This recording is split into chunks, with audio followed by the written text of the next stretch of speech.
السلام علیکم ناظرین، راج اسپیشل کے ساتھ میزبان مرزا صوبان بیگ حاضر خدمت ہے۔ اور ناظرین، آج جو ہم پروگرام آپ کے لیے لے کر آئے ہیں، اسے یہ کہا جائے کہ آج کوئی انٹرویو نہیں ہے، انٹرویو تو کہہ سکتے ہیں لیکن ایک منفرد نوعیت کا ہے، تھوڑا سا ایک انفارمیٹیو پروگرام ہے، کیونکہ ایک بہت بڑا مسئلہ جو سننے میں آتا ہے، بہت سے سوالات اٹھتے ہیں فیس بک کے اوپر۔ میں نے بہت سارے لوگوں کو اپنی رائے کا اس حوالے سے اظہار کرتے ہوئے بھی دیکھا ہے، کیونکہ کہا یہ جاتا ہے کہ جناب ہمارے پاکستان کے اندر یا پوری دنیا کے اندر جو آج کل پولٹری فارمز ہیں اور مرغیاں جس تیزی کے ساتھ بڑی ہو رہی ہیں اور مارکیٹ میں آ رہی ہیں اور استعمال کی جا رہی ہیں، تو انہیں جو فیڈ دی جاتی ہے وہ مضر صحت ہوتی ہے، اس کے اندر ایسے اجزاء یا ایسی چیزیں شامل ہوتی ہیں کہ جو انسانی صحت کو نقصان پہنچا سکتی ہیں۔ اس حوالے سے آج ہم گفتگو کریں گے، اور اس کیونکہ بہت سیریس موضوع ہے اور بہت اہم موضوع ہے، اس پہ گفتگو کرنا کہ آیا ایسا ہے یا نہیں ہے، تو ایسے سوالات جو اٹھائے جاتے ہیں اس کے پیچھے کیا وجوہات ہیں، ان کو جاننے کی کوشش کریں گے۔ اس پر آج ہمارے ساتھ گفتگو کرنے کے لیے جو مہمان موجود ہیں، پہلے میرے ساتھ جو مہمان ہیں آپ سید ابن الحسن ہاشمی صاحب ہیں،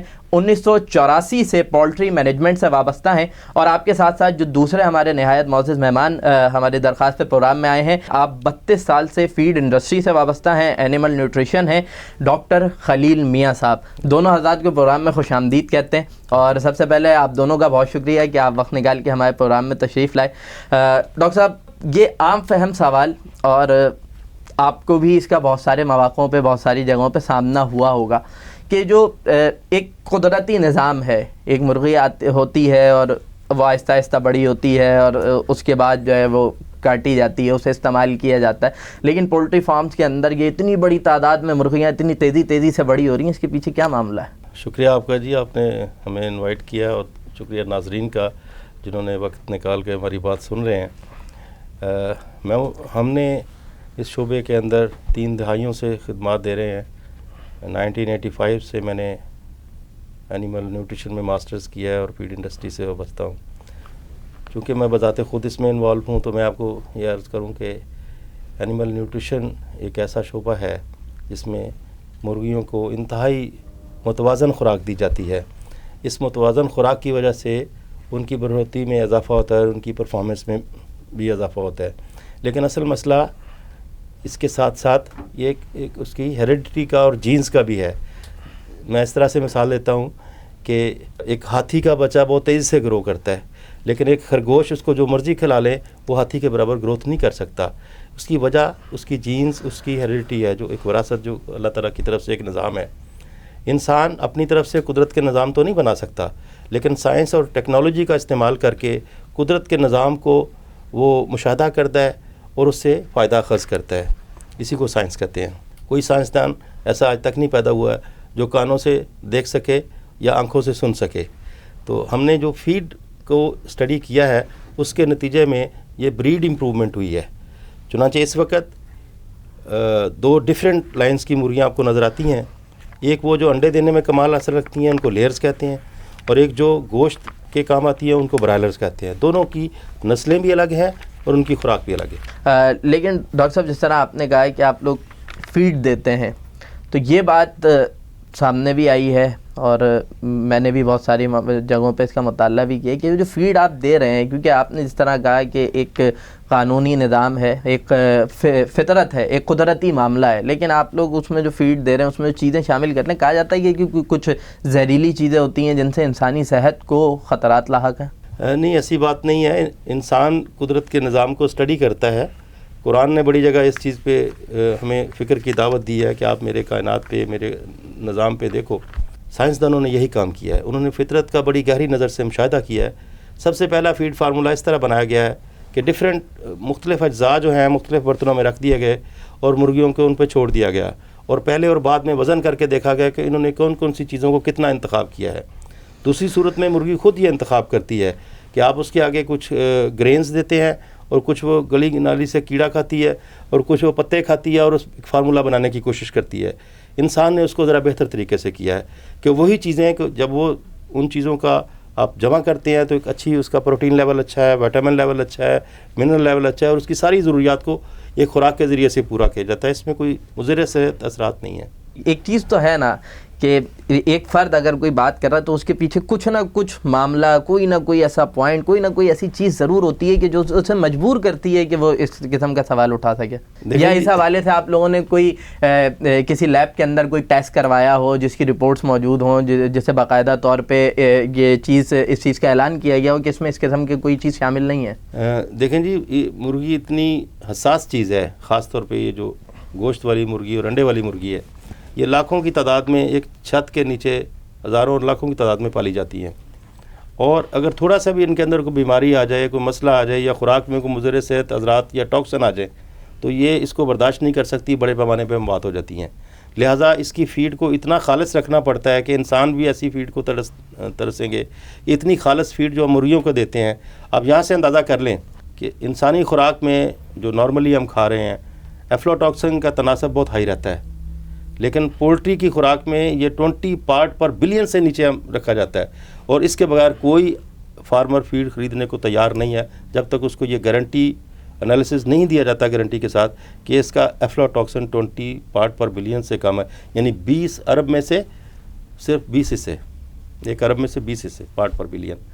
اتنی چھوٹے لیول پہ اس کو بھی کنٹیکٹ، اور نارملی 4-5 پارٹ بلین پہ یہ آ رہا ہے، جبکہ ہماری خوراک میں سینکڑوں پارٹ پر بلین پہ انسان اس کو برداشت کر رہے ہیں، ان کے جگر اور گردے خراب ہو رہے ہیں.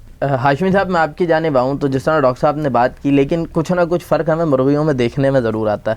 اس کی بات یہ ہے کہ ایک مرغی ہے جو عام مرغی ہوتی ہے، وہ بڑی پھرتیلی بھی ہوتی ہے، بڑی بھاگتی دوڑتی بھی ہے، اسے کوئی پکڑنے نکل جائے تو جی سانس بھی پھول جاتی ہے، انسان پسینے پسینے بھی ہو جاتا ہے. لیکن یہ کیسی مرغی ہے کہ جیسے لا کے ایک جگہ کیبن کے اندر بند کر کے بٹھا دیا گیا ہے، جی وہ بیٹھی ہوئی ہے، اسے اٹھا کے ذبح بھی کر رہے ہیں، وہ کوئی نہ بھاگ دوڑ دکھا رہی ہے. تو یہ کیا فرق ہے؟ بہت شکریہ آپ کا، آپ نے سوال بھی بڑا مزیدار آپ نے کیا مجھ سے. بہت اچھا کوشچن. میں ایک اس کا جواب تو ایک بڑا پہلے سادہ سا ہے کہ ہمیں ایک ملا کھڑا کا جو ہمارے کشتی والا پہلوان ہوتا ہے، اس سے ہم کہیں کہ بھائی تو ذرا دوڑ کے دکھا دے. بیچارہ وہ دوڑ کے نہیں دکھا سکتا، اس کو بس یہ پکڑنا آتا ہے کہ وہ ساتھ والے کی گٹھان پکڑے گا اور اس کو اٹھا کے پٹک دے گا. سومو پہلوان جاپانیز، اس کو آپ کہیں کہ تم ذرا سا مجھے ریس لگا لو، مجھ سے وہ ریس نہیں لگا سکتا. تو بات یہ ہے کہ جو برائلر مرغی ہے نا، یہ ایک اسپیسیفک بریڈ ہے جو ڈیولپ ہی کی گئی ہے گوشت کے لیے، کھانے کے لیے. ریسنگ بریڈ یہ نہیں ہے. اگر ریسنگ بریڈ لینی ہے تو اسی مرغی والے کے پاس ہی ایک کالی مرغی ہوتی ہے رکھی ہوئی، وہ بھی بیسیکلی برائلر کی ہی ایک برانچ ہے جو دیسی مرغی ہوتی ہے. اس کے بھی انڈے یعنی پیرنٹ فلاک سے نکلتے ہیں، یہ بھی چوزے ہیچری سے نکلتے ہیں، تقریباً ویسی ہی خوراک یہ بھی کھاتی ہے، لیکن یہ نسل چونکہ وہ نہیں ہے، اس لیے اس کو ذرا پکڑ کے دکھا دیں مجھے. تو برائلر کی جو یہ وائٹ والی مرغی ہے نا، یہ ایسا میں ڈیولپ ہی اسی کے لیے کی گئی ہے کہ اس میں صرف اور صرف آپ اس سے گوشت لے سکیں. دوڑانے کی بریڈ یہ نہیں ہے. یعنی میں بار بار اس میں کہہ دوں کہ ایک بہت اچھی قسم کی کار ہم لے کے چلے جائیں. ابھی اس وقت سیوک شاید 30-32 لاکھ روپے کی ہم سیوک لیتے ہیں اور کہیں کہ جی اس میں ہم 1 ٹن وزن لا دیں اور یہاں سے لے کے ہم اور ٹاور تک لے کے چلے جائیں تو گاڑی کا پھٹا بیٹھ جائے گا، جبکہ وہ کام 6 لاکھ کی سوزوکی پر آرام سے کر لیتی ہے. تو جس کا کام اسی کو ساجے. یہ برائلر مرغی ریسنگ بریڈ نہیں ہے، یہ میٹ بریڈ ہے، میٹ کے لیے تیار کی گئی ہے.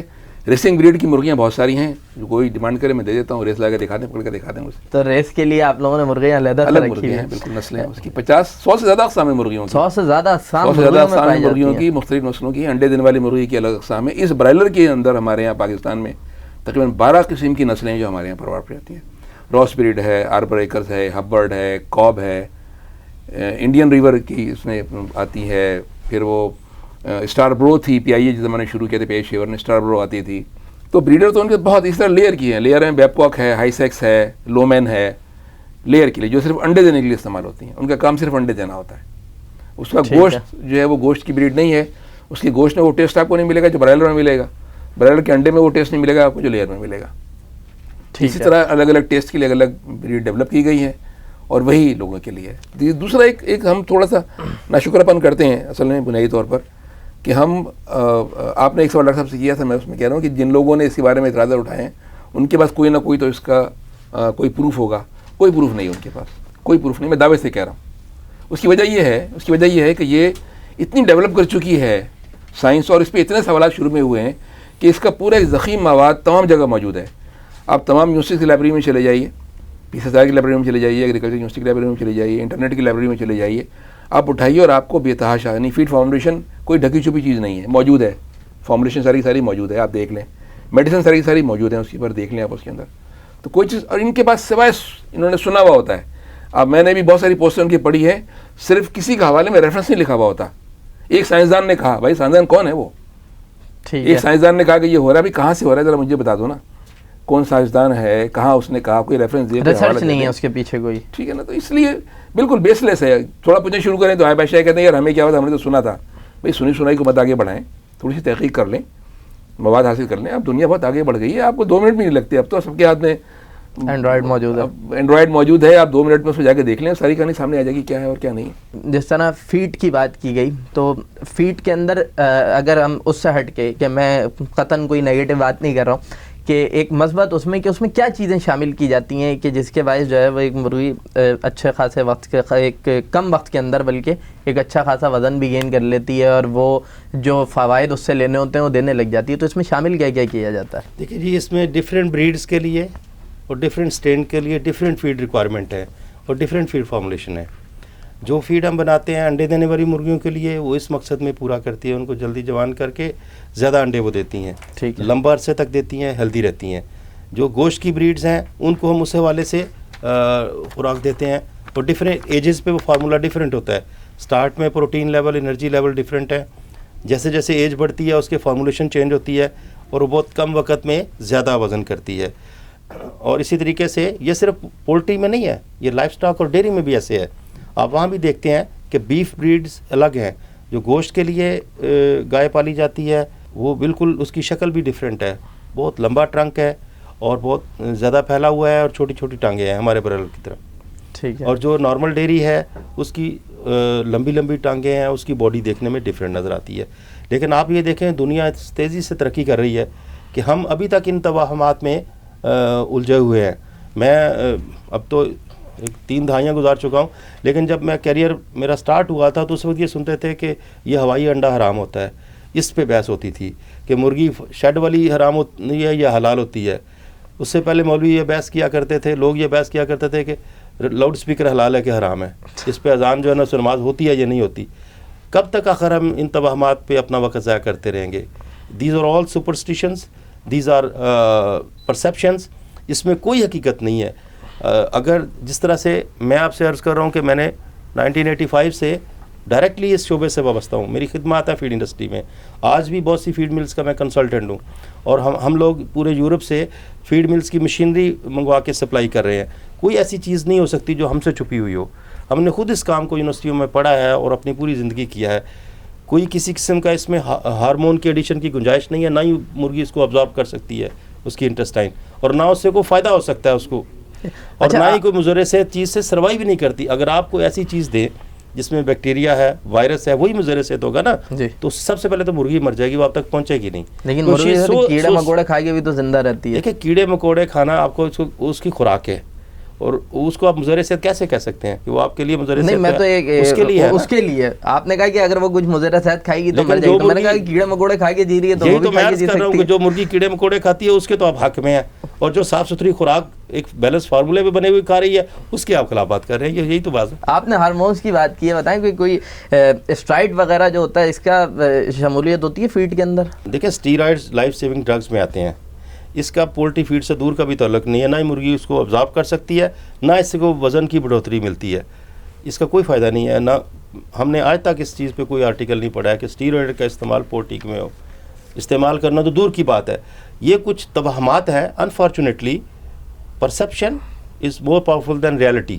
ایک بات چل جاتی ہے سنی سنائی, اسی لیے رسول پاک صلی اللہ علیہ وسلم نے, ہمارے آقا مولا محمد صلی اللہ علیہ وسلم نے فرمایا کہ ایک انسان کے جھوٹا ہونے کے لیے یہی کافی ہے کہ وہ ہر سنی سنائی بات کر دے. آج سوشل میڈیا کے دور کا یہ ایک بہت بڑا فتنہ ہے کہ جو چیز ہم دیکھتے ہیں بغیر اس کی تحقیق کیے, اس کا حوالہ جانے, اس پہ کوئی سند لیے, اس پہ کوئی ریفرنس لیے, اس کو ایز سچ شام تک ہم پھیلا دیتے ہیں, اور ملینز اور بلینز کی تعداد میں لوگ اس کو حقیقت سمجھنا شروع کر جاتے ہیں. اسی لیے ہم یہ عرض کر رہے ہیں کہ نہ تو اس کی مضر صحت اس میں, بلکہ دن بدن مقابلہ ہے. آج کا دن مقابلہ ہے, سروائیول آف دی فٹیسٹ ہے. تمام فیڈ ملیں اس دور میں ہیں کہ مور ہائیجینک فیڈ. اس کو آپ حیران ہوں گے کہ اس کے اندر گرینز استعمال ہوتے ہیں تو اس کوالٹی کا جو انسان سوچ نہیں سکتا. یعنی مکئی اگر کا دانہ اگر اس کو تھوڑا سا فنگس لگا ہوا ہے تو پورا ریجیکٹ ہو جائے گا, پورے کا پورا ٹرک. کوئی پروڈکشن مینیجر اس کو انلوڈ ہی نہیں کرے گا, کنسیڈر ہی نہیں کرے گا, کیونکہ اس سے مرغی جو ہے نا اس کی گروتھ رک جائے گی اور وہ مرنی شروع ہو جائے گی.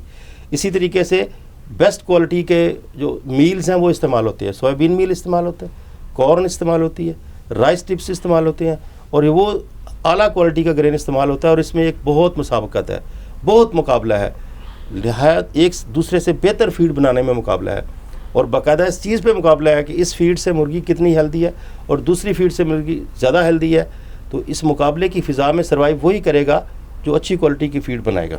اور پاکستان کا جو فیڈ کا معیار ہے, میں پورے فخر سے یہ کہہ سکتا ہوں کہ ہمارے جو سائنسدان ہیں پاکستان میں, جو ہمارے پروڈکشن مینیجرز ہیں, جو ہمارے مل آنرز ہیں, یہ جو پروڈکشن دے رہے ہیں, جو فیڈ بن کے مارکیٹ میں آ رہی ہے, یہ کسی طرح سے بھی اس فیڈ سے کم نہیں ہے, بلکہ اس سے بہتر ہے جو امریکہ میں, کینیڈا میں اور یورپ میں اس وقت تیار ہو رہی ہے. ہمارا فیڈ کنورشن ریشو ان سے بہتر ہے. جس طرح ڈاکٹر صاحب نے کہا کہ فیڈ ہماری بہت اچھی, ہم بنا رہے ہیں ساری چیزیں, تو پھر پاکستان سے یہ مرغیاں ایکسپورٹ کیوں نہیں ہو رہی, باہر کیوں نہیں بھیجی جا رہی؟ اس کے پیچھے یقیناً کوئی نہ کوئی, اگر ساری چیزیں اتنی اچھے انداز میں معاملات چل رہے ہیں تو دیگر ممالک ہم سے لے کیوں نہیں رہے ہیں یا ہم انہیں دے کیوں نہیں رہے؟ دیکھیں اس میں تو ایک بہت بڑا مسئلہ تو ایک تو کاسٹ آف پروڈکشن کا بھی ہے. ہمارے یہاں کاسٹ آف پروڈکشن جو ہے وہ بہت زیادہ ہے. کتنی ہے؟ کتنی سے مراد یہ کہ اس وقت جو مرغی بک رہی ہے مارکیٹ میں, جو بک رہی ہے وہ کاسٹ سے تقریباً 20 روپے کم میں بک رہی ہے. 20 روپے کم میں بک رہی ہے اس وقت. ٹھیک ہے, ایک تو یہ صورت طے کر لیں. اچھا, کاسٹ آف پروڈکشن میں ہوتا یہ ہے کہ جو یہ پولٹری انڈسٹری جو بیس کرتی ہے نا, وہ بیس کرتی ہے سبسیڈائز چیزوں پہ. مثلاً جیسے پہلے کارن سے آئل نکالے اپنے کیک بچہ, ہم کارن کا کیک استعمال کرتے ہیں. سویابین آئل نکل گیا, کیک بچہ, ہم کیک استعمال کرتے ہیں. ہماری ایک ڈیمانڈ یہ رہی ہے ہمیشہ سے کہ ہمیں اس کو سبسیڈائز کیا جائے. جو چاول ٹوٹ جاتا ہے, جس کو عام لوگ نہیں کھاتے ہیں, انسان نہیں کھاتا اس کو, وہ چاول یہ انڈسٹری کنزیوم کرتی ہے, خراب نہیں, ٹوٹے ہوئے چاول کو. جو مکئی کا دانہ ٹوٹ جاتا ہے وہ ہم استعمال کرتے ہیں, کر سکتے ہیں استعمال, ہم کرتے ہیں. اس کو سبسیڈائز کرنا چاہیے. سبسیڈائز ہمیں فیسلٹی نہیں ملتی اس کے اوپر. اسی وجہ سے کاسٹ آف پروڈکشن ہماری بہت زیادہ ہوتی ہے. بجلی ایک بہت بڑا فیکٹر ہمارے یہاں ہے, بہت مہنگی ہو گئی ہے, کاسٹ آف پروڈکشن ہم میٹ نہیں کر سکتے. ایک تو یہ ہو گئی. دوسری چیز جو ہے وہ ان کی ریکوائرمنٹ ہے ہائیجینک ایک سسٹم کو. اور جو ایکسپورٹ ہوتی ہے یہ عموماً جو اس میں جو پیٹرنج ہوتی ہے اس کے اندر وہ سرکار ہوتی ہے, گورنمنٹ ہوتی ہے. ٹھیک ہے, جس کے آپ پیچھے کھڑے ہو کے وہ کام کرتے ہیں, وہ آپ کے آگے ہوتی ہے. سرکار ہم سے پیچھے ہوتی ہے, ہم اس کے آگے چل رہے ہوتے ہیں. سرکار کو نہیں پتہ ہمیں کیا چاہیے. پھر جو ہمارے تعلقات کا معاملہ رہا ہے, جو ہمارے بڑے امپورٹنگ کنٹریز تھے, جیسے عام طور مڈل ایسٹ, سعودی عرب تھا, UAE تھا, یہ ہم سے امپورٹ کیا کرتے تھے. افغانستان پہلے جایا کرتا تھا, ان سے معاملات ہمارے آج کل اس طرح چل رہے ہیں.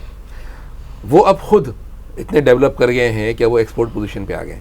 UAE کے اندر بہت بڑے بڑے یونٹس بن گئے ہیں, سعودی عرب میں بہت بڑے بڑے یونٹس بن گئے ہیں, کنٹرول یونٹس بن گئے, اور انٹیگریٹڈ یونٹ بن گئے. یعنی وہ ایک بریڈنگ سے لے کے اور جسے ہم کہتے ہیں کہ ویلیو ایڈیشن تک پروڈکٹ کے اوپر وہ اپنے پاس کر رہے ہیں. ہم اس چیز کو نہیں پکڑ سکے, اس چینج کو ہم قابو نہیں کر سکے. وہ کہتے ہیں نا کہ ثبات بز ایک تغیر کو ہے زمانے میں, کہ جو چینج ہے بس وہی کانسٹنٹ ہے, باقی چیزیں سب چینج ہو رہی ہیں. تو وہ چینج کو ہم کوپ نہیں کر سکے, ہم اس کے ساتھ ساتھ نہیں چل سکے. دنیا کی جو ریکوائرمنٹ تھی ہم اس میں پیچھے نہیں کر سکے. پولٹری انڈسٹری تو بہت بہت بہت بات کی بات ہے. میں اگر اپنی فارماسیوٹیکل کی بات کروں تو ہمارے یہاں اس وقت فارماسیوٹیکل پاکستان میں ایک بھی ایسی لیب نہیں ہے جو WHO ریکوگنائزڈ لیب ہو. ایک بھی نہیں ہے. اب شاید سنا ہے کوئی ایک کمپنی فارما کی ہے جو لگانے جا رہی ہے. اب اگر آپ کو ایکسپورٹ کرنی ہے تو آپ کو ایک WHO ریکوگنائزڈ لیب میں اپنا سیمپل بھیجنا پڑتا ہے. اگر کوئی ملک کی شرط لگا دے کہ ہم وہ آپ سے میڈیسن لیں گے جس کو WHO سرٹیفائی کرے گی, تو آپ پھنس گئے. اب آپ اس لیب کو بھیجیں جو شاید ہانگ کانگ میں ہے, سنگاپور میں ہے, اور ممالک میں ہے. وہ آپ کی پروڈکٹ وہاں جاتی ہیں, وہ ٹیسٹ ہوتی ہیں, رپورٹ آتی ہے. تو ہمارا تو یہ معاملہ اتنی بڑی انڈسٹری کے حوالے سے ہے, پولٹری اس حوالے بہت چھوٹی سی انڈسٹری. تو کاسٹ کا بہت زیادہ ایشو ہے. کاسٹ کا بہت بڑا فیکٹر ہے, اور جو ہائیجینک پروسیسنگ ہے اس کے حوالے سے بہت بڑا فیکٹر ہے. اس میں یہ بھی ہے جی کہ یہ ایک پیرشیبل کموڈٹی ہے, اس کو روکا نہیں جا سکتا. آپ اس کو جب پریزرو کریں گے تو پھر ایکسپورٹ کر سکیں گے. تو ہماری سروائیول پولٹری انڈسٹری کی, ڈیری انڈسٹری کی اس میں ہے کہ ہم لوگ پروسیسنگ میں اسی طریقے سے ترقی کریں جس طریقے سے ہم نے فارمنگ کی ہے. آپ دیکھ رہے ہیں کہ ہمارے پولٹری فارمز میں جدید ترین مشینری اس وقت اڈاپٹ ہوئی ہے. پہلے جو شیڈ تھے اوپن شیڈ تھے, اس میں ہوا کی آمد و رفت نیچرل تھی اور برڈز فلور پہ پالے جا رہے تھے. ابھی ہم دیکھ رہے ہیں کہ انوائرمنٹ کنٹرول شیڈز پورے پاکستان میں بن گئے ہیں. ان میں مرغی زیادہ ہیلدی رہتی ہے اور اچھے رزلٹس مل رہے ہیں. اسی طریقے سے اگر ہم پروسیسنگ میں چلے جائیں گے تو اس کا مطلب یہ ہے کہ ہم اپنی اینڈ پروڈکٹ کو سنبھال پائیں گے. Otherwise this is a perishable commodity, یہ خراب ہونے والی چیز ہے. جیسے دودھ اگر آپ نے کسی جگہ بھیجنا ہے تو آپ اس کو پروسیس کر کے پیک کر کے ہی ایکسپورٹ کر سکتے ہیں. اس طرح سے اگر آپ بھیجیں گے تو دودھ خراب ہو جائے گا. انڈے ہیں ان کو بھی آپ پیک کر کے بھیجیں گے تو بچیں گے, ورنہ خراب ہو جائیں گے. So meat is one of the perishable commodity. What we need today is the processing industry. تو اس پہ بھی کام ہو رہا ہے. آپ کے سامنے کچھ پاکستان میں اچھی پروسیسنگ کمپنیز آ گئی ہیں.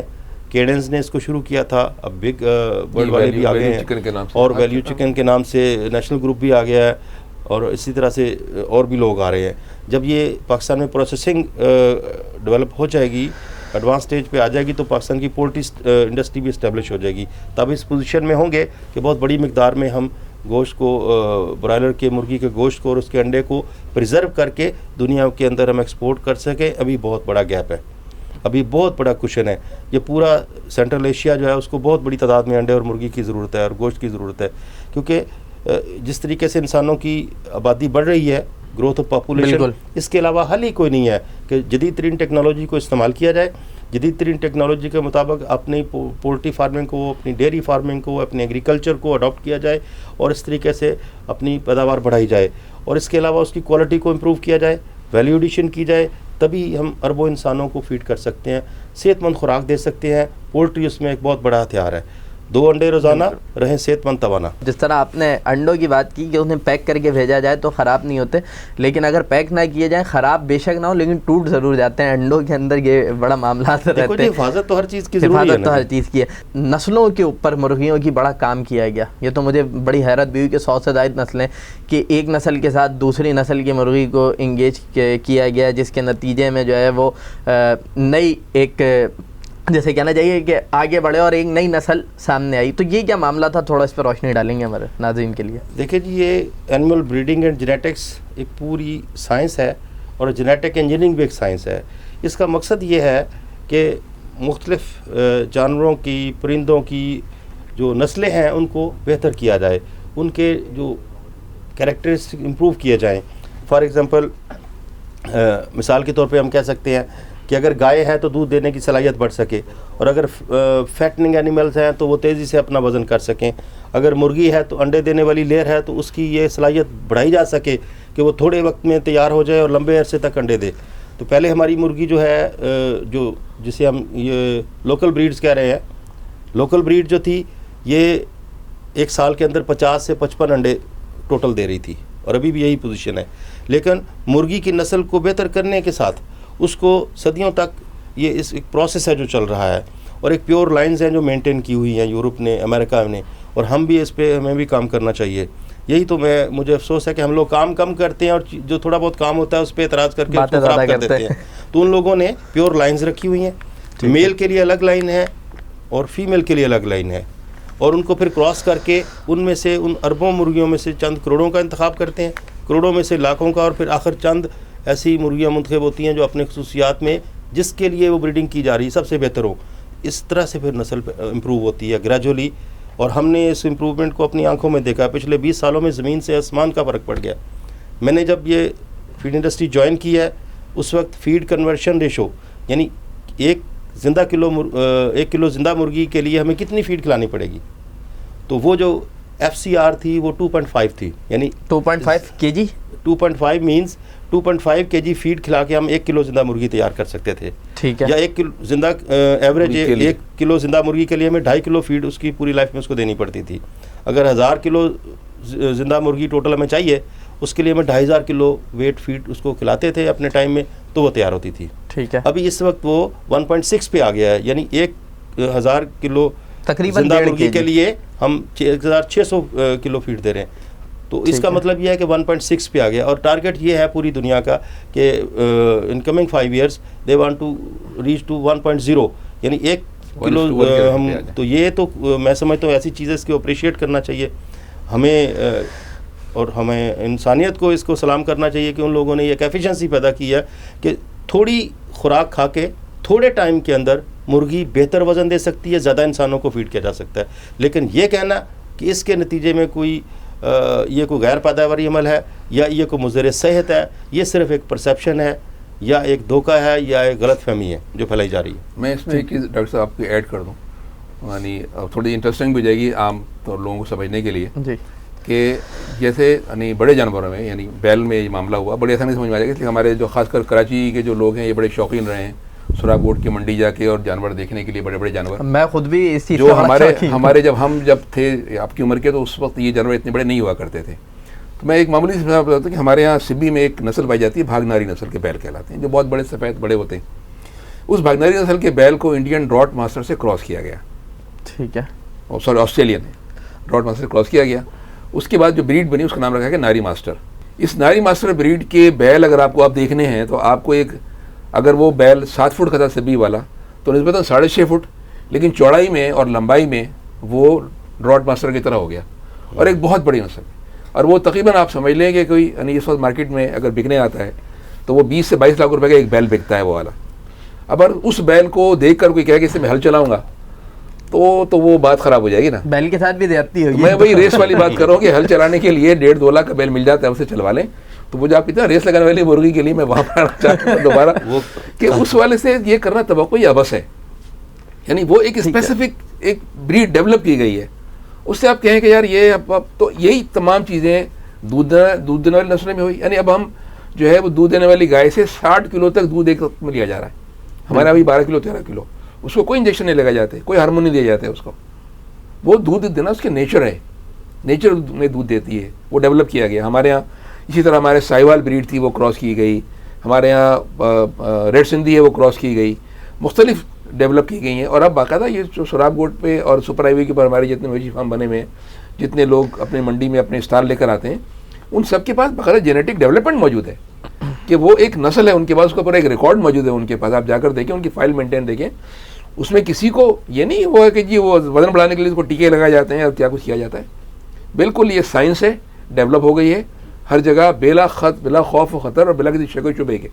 اس چیز کی طرف آپ بالکل جائیں، اس میں کوئی حرج نہیں. مجھے یہ بتائیے گا کہ اس طرح ڈاکٹر صاحب نے بتایا کہ 1.6 فیٹ دی جا رہی ہے اور 1 کلو وزن اسے حاصل کیا جا رہا ہے. کتنا عرصہ لگتا ہے اسے 1.6 بریڈ فیڈ دینے میں اور اس کے نتیجے میں اسے 1 کلو وزن گین کرنے میں؟ اس کو آسانی سے یوں طے کر لیں کہ اب ہم جو مرغی عام طور پر بازار سے لیتے ہیں تو تقریباً 2 کلو کی مرغی آن ایوریج ہماری ہوتی ہے. بالکل.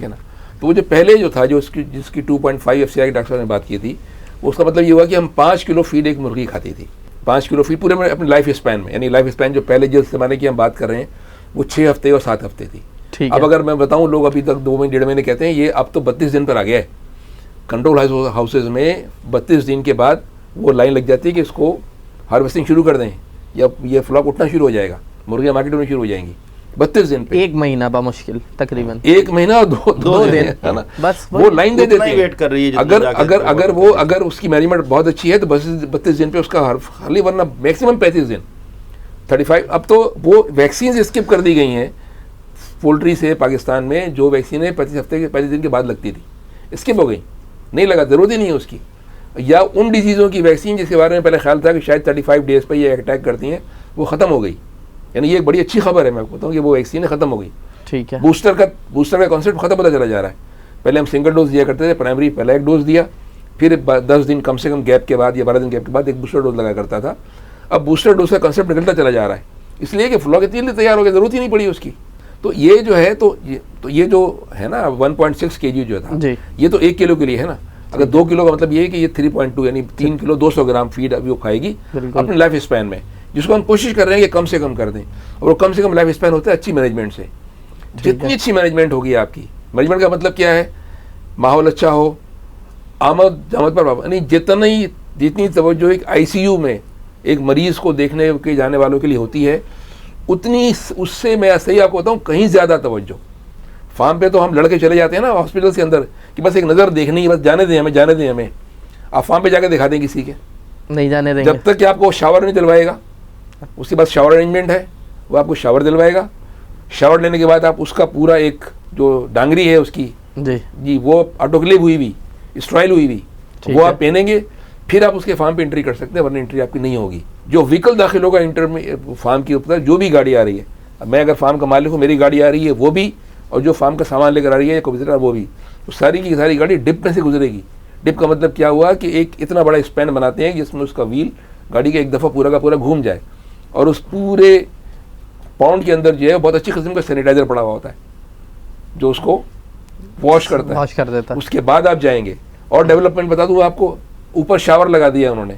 ہم نے فلموں میں دیکھا ہوگا کہ کار شاور، گاڑی ایک جگہ داخل ہوئی اور شاور ہو کے نکل رہی ہے. جی جی. اس وقت جو بریڈنگ فارمز ہیں ان فارمز کے اندر جو مالکان کی گاڑی اندر داخل ہوتی ہے وہ بھی اس ٹنل کے اندر سے ہو کے داخل ہوتی ہے. اس پہ شاور ہوگی پھر وہ گاڑی اندر جائے گی، ورنہ اس کا کروڑوں روپے کا سرمایہ لگایا ہوا اس کے اندر. تو یہ تو معلوم یہ ہو رہا ہے ناظرین کہ مرغیاں انسانوں سے زیادہ قیمتی ہو گئی ہیں آج کے زمانے میں. آپ میں اس میں قطعاً مذاق نہیں ہے.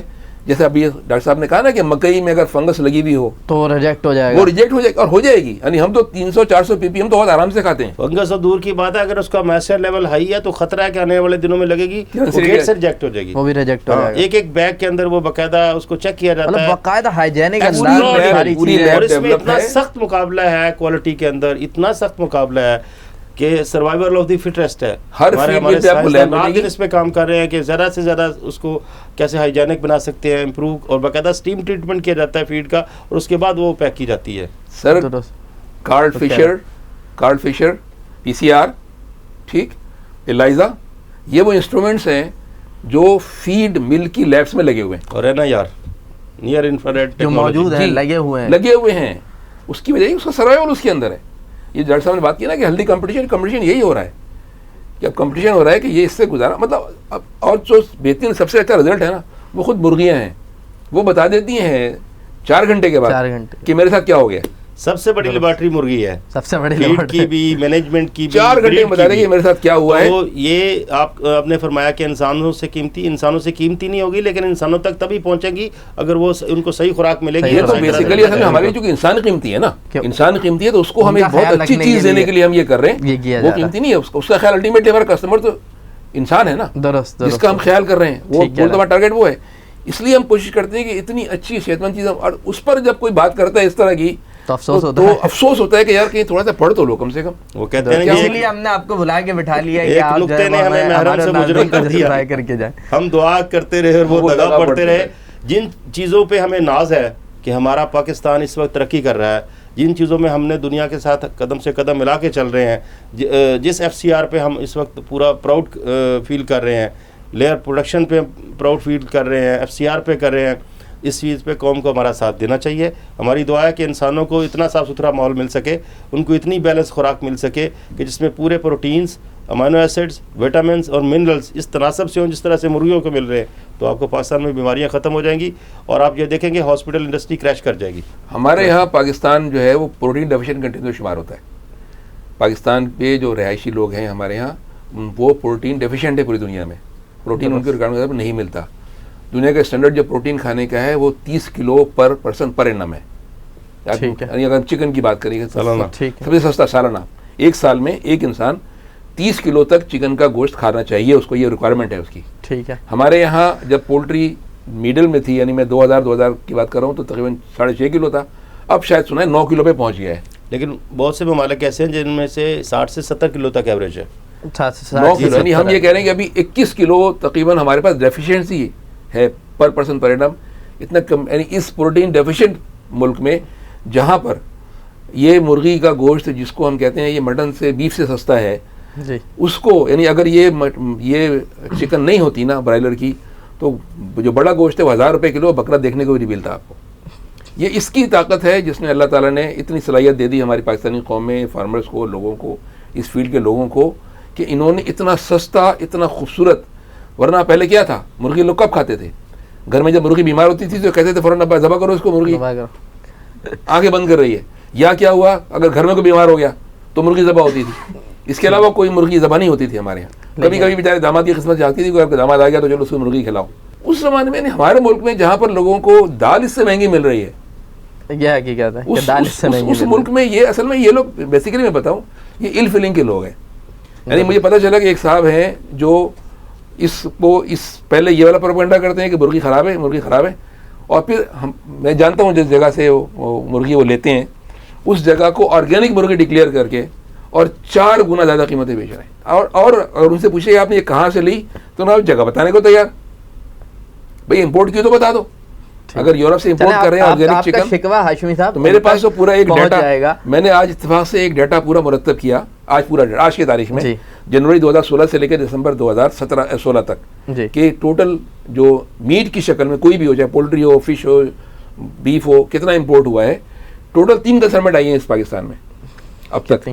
ایک برازیل سے آئی, ایک چائنا سے آئی اور ایک UAE سے آئی ہے. درست 3 ٹوٹل کنسائنمنٹ آئی ہیں جس میں چکن نہیں آئی ہے. چکن نہیں آئی ہے. چکن وہی ہے جو یہاں ہے استعمال ہو رہا ہے. یہاں فش آئی ہے اور بڑا گوشت آیا ہے, لیکن چکن نہیں آئی ہے.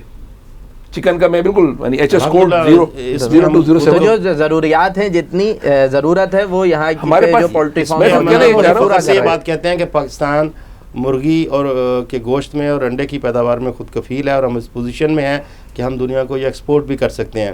اور اس پہ ہمیں اس چیز پہ فخر ہے کہ ہم نے اس کی ایفیشنسی کو گزشتہ 3 دہائیوں میں بہتر کیا ہے. میں اور میرے سینکڑوں دوست جو کہ زرعی سائنسدان ہیں, جو کہ اینیمل نیوٹریشنسٹ ہیں, وہ اپنی پوری تندہی سے کام کر رہے ہیں, جدید ترین ٹیکنالوجی کو وہ اڈاپٹ کر رہے ہیں. اور میں آپ کو یہ عرض کروں کہ شروع کیریئر میں نے ایک بک پڑھی تھی, ابھی بھی اویلیبل ہے, Singh and Pandey, animal nutrition by Singh and Pandey. اس کے وہ ٹائٹل پہ لکھتا ہے کہ پولٹری نیوٹریشن پہ دنیا میں آج تک جو ریسرچ ہوئی ہے وہ تمام جانوروں بشمول انسان بھی, کسی لیونگ اینیمل کی خوراک پہ جو ریسرچ اس سے کئی گنا زیادہ ہے. یہ اس ریسرچ کا کمال ہے کہ ایک ایک وائٹامن کے اوپر ہزاروں کتابیں آپ کو ملیں گی, اور سینکڑوں یونیورسٹیوں میں ریسرچ ہوئی ہے. اور اس وقت آپ اس پہ حیران ہوں گے کہ جو خوراک ہم بنا رہے ہیں اس میں ہم الگ الگ ایک وائٹامن, یعنی vitamin A, vitamin D, vitamin E, vitamin K, یہ جو فیٹ سالوبل وائٹامن ہے ان کے لیول کو ہم مانیٹر خود ایڈ کرتے ہیں. اس کے علاوہ جو واٹر سالوبل وائٹامنز ہیں, جس میں تھیامین ہے, جس میں رائبوفلیون ہے, جس میں نیکوٹینک ایسڈ ہے, پیریڈوکسن ہے, سیانو کوبالامین یا جسے B12 کہتے ہیں, ان کے ریشو کو متعین کیا جاتا ہے. اس کے علاوہ آرگینک منرلز جس کا انسان فی الحال تصور بھی نہیں کر سکتا, فیرس, کوپر, زنک, مینگنیز, آیوڈین اور سیلینیم, جو مائکرو منرلز ہیں جو ٹریسز میں بھی ہیں, ان کو بھی پیورسٹ شیپ میں لیا گیا ہے. پھر اس کے بعد آپ آگے آ جائے کہ اس کے اندر یسٹ کا استعمال کیا جا رہا ہے, اس کے اندر انزائمز کا استعمال کیا جا رہا ہے, اور ایک دوڑ لگی ہوئی ہے ایفیشنسی کی اور اس کی پیورٹی کی. باقی جہاں تک تعلق ہے, آپ مضر صحت فرما رہے ہیں, انسانوں کی صحت بہتر کرنے کے لیے تو چیز بنائی جا رہی ہے. اتنی باتوں کے بعد تو میں کہوں گا میں مضر صحت فرما رہا تھا, اب نہیں فرما رہا. شکریہ. آپ نے اتنے سارے نام گنوا دیے کہ جو الفاظ میں نے پہلی بار سنے, اتنے زیادہ آپ نے پروٹین بتائے. اتنی ٹیکنالوجی اتنی ایڈوانس ہو گئی ہے, آپ کو بتاؤں کہ ایک ویسے ہی صرف ایک انفارمیشن کے لیے کہ بعض جو غیر ملکی ایئر لائنس ہیں ان کی اسپیشلٹی یہ ہے کہ وہ جب ایک سروس وہ مینو کارڈ جب دیتی ہیں تو اس میں یہ پوچھتی ہیں کہ آپ انڈا کس کلر کا کھائیں گے, زردی کس کلر کی کھائیں گے, تو وہ اور ایک پورا ایک کارڈ ان کا آتا ہے, اتنی جدت یلو سے لے کے اورنج تک. جی تو ان کے پاس اس طرح کی کلرز بھی بدل گئے, جی اس طرح کے زردی کے اس کلر کی زردی کے انڈے والے موجود ہیں, انڈے موجود ہیں. تو اگر ایک ایسا یعنی جو سفر کر رہا ہے کوئی ایک مسافر, تو وہ یہ کہہ سکتا ہے کہ مجھے یہ ذرا سا یعنی لائٹ اورنج کلر والا جو ہے نا ایگ چاہیے, تو وہ جو ایگ آئے گا ہاف فرائی یا ہاف بوائلڈ, وہ اس کا یوک اس کلر کا ہوگا, اس میں ایڈ نہیں کرتے ہیں, اس کے پاس موجود ہے اسٹاک. درست. اور یہ ساری کی ساری کنٹرول ہو گئی, لیکن یہاں پہ ابھی اور ساری کی ساری کنٹرول کس سے ہوتی ہے؟ گرین فوڈر سے. اچھا, یہ جو گھاس ہم دیتے ہیں, جو مرغی گھاس کھاتی ہے نا, یہ گرین فوڈر دیتے ہیں اس کو مختلف طریقے کا, اس کا ایفیکٹ اس کے انڈوں پر آتا ہے, اس کے نتیجے میں وہ زردی اس کے انڈوں میں ایفیکٹ آتا ہے, کلر اس کا جو ہے نا وہ چینج ہوتا ہے, کلر زیادہ یلو ہو جائے گا. جن دنوں مکئی کی بڑی, ڈاکٹر صاحب یہ فیلڈ لگی میں خامخواہ اس میں وہ ڈال رہا ہوں, جن دنوں مکئی کی فصل ہوتی ہے آپ دیکھیں اس دن آپ کو, ان دنوں اگر انڈے آپ کھاتے ہوں گے تو بڑی پیلی زردی ملتی ہوگی, آپ بڑا اچھا کلر ملتا ہوگا. بعض دنوں وہ کلر نہیں ملتا ہوگا, جون جولائی میں کہیں گے یا کلر نہیں مل رہا ہمیں, لائٹ کلر. اس کی وجہ ان دنوں مکئی نہیں ہوتی, رائس ڈل رہا ہوتا ہے, رائس یا ویٹ ڈل رہا ہوتا ہے, اس میں وہ کلر نہیں آتا, اس پہ اثرات اس پر آتے ہیں, اس پہ کہتے ہیں کہ یار یہ پتہ نہیں کیا ہے. یہ مطلب یہ تو اتنی بڑی سائنس کو جو ہے نا وہ ان یعنی ہمارے نیوٹریشنسٹ نے اس کو پکڑ کے آپ کے حوالے کیا ہے, اور ہم ایک ناشکری قوم کی طرح کہ ہم کہتے ہیں کہ یار اس میں یہ خرابی اور یہ خرابی. لیکن بہرحال جس طرح ڈاکٹر صاحب نے تذکرہ کیا آنے والے وقتوں کے لیے, تو ہماری نیک تمنا ہے, اور جب ایک مثبت کام ہے تو اس کے لیے پوری قوم کی نیک تمنا ہے آپ لوگوں کے ساتھ ہیں. پروگرام کا وقت ڈاکٹر صاحب ہمارا بالکل اختتام کو ہے, لیکن جاتے جاتے ایک سوال تھوڑا سا آپ اسے کہہ لیں موضوع سے ہٹ کے, یا اس کو ذرائع مذاق بھی لیا جا سکتا ہے کہ, اور لیکن ایک سوال ہے بہرحال کہ جس طرح چکن کو فیڈ دے کر جلد بڑا کیا جا رہا ہے, جلد وہ ساری چیزیں اس سے حاصل کی جا رہی ہیں, کیا انسانوں کے لیے بھی کچھ اس طرح کا ہو سکتا ہے کہ جو انسان 10 سال میں جس قد کاٹھی تک اور جس عمر تک اور جس صحت تک پہنچتا ہے 2 سال میں پہنچ جائے؟ اس کی آپ کو کیا جلدی ہے؟ مجھے جلدی نہیں ہے ڈاکٹر صاحب, سوال ہے میرا بھی جواب ہے. مرغی کو تیار کر کے ہم نے 2 ماہ میں ڈسپوز کر دیا ہے 32 دنوں میں. کیا آپ دنیا سے جلدی جانا چاہتے تیار ہو گئے؟ آنے آپ جانے کا انسان میں اور مرغے میں فرق ہی ختم کر رہے ہیں. نہیں, انسانوں کو مرغیوں کے ساتھ نہ ملائیں, یہ سارا کچھ انسان کے لیے تیار کیا جا رہا ہے. اور سب سے بڑی بات جو میرا میسیج ہے قوم کے لیے کہ مرغی کا گوشت, اس کے اندر کولیسٹرول کا لیول بہت لو ہے.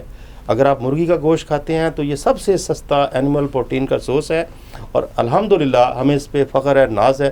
ہم we are proud of this کہ پاکستان کے اندر اس وقت جو چکن کا میٹ ہے اور اس کا جو انڈا ہے غریب ترین شخص کی پہنچ میں آ گیا ہے. ادروائز اگر یہ کمرشل پولٹری فارمنگ نہیں ہوتی, اگر یہاں پہ کمرشل فیڈ ملنگ نہیں ہوتی, تو آج ڈاکٹر نسخے میں لکھتے کہ آپ 5 گرام مرغی کا گوشت سونگھ لیں یا دیکھ لیں تو یہ باقاعدہ کیپسول کی طرح دیا جاتا.